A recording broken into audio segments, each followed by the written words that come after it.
और शहर कायद में मौसम मामूल से ज़ायद गर्म। शहरी साए की तलाश में, मगर शहरी को ऑक्सीजन और छांव फराहम करने वाले घने सायादार दरख्तों को बेदर्दी से काटने का सिलसिला जारी है।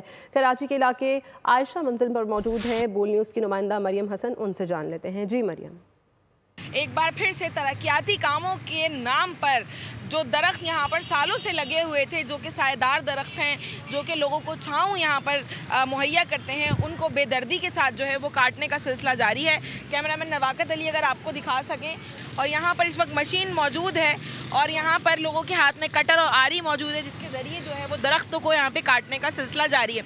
शहरी इलाका मकीन यहाँ पर मौजूद है, उनसे हम बात करते हैं। सर, क्या कहेंगे, इतनी बेदर्दी से दरख्तों को काटा जा रहा है? ये बहुत इत्तेफाक की बात है कि मैं यहाँ से गुजर रहा था। ये जुलाई 2018 में मैंने और मेरी टीम ने ये सारे पौधे लगाए थे।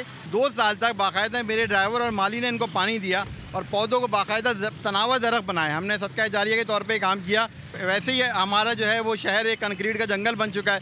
ऐसे मौके पे जो अपनी मदद आपके तहत जो हुकूमत के करने के काम है वो हम लोग कर रहे हैं। इसके बावजूद हमारे साथ ये हो रहा है कि जो हमने दरख्त लगाए थे वो ही काट दिए जा रहे हैं। खुद दरख्त अपने हाथों से यहाँ पे पौधे लगाए थे, जो कि आज देखभाल के बाद जो है वो तनावर दरख्त में तब्दील हो चुके हैं। लेकिन इंतहाई अफसोसनाक अमर यह है कि तरक्याती कामों के नाम पर इन दरख्तों को आज बेदर्दी से जो है वो काटा जा रहा है।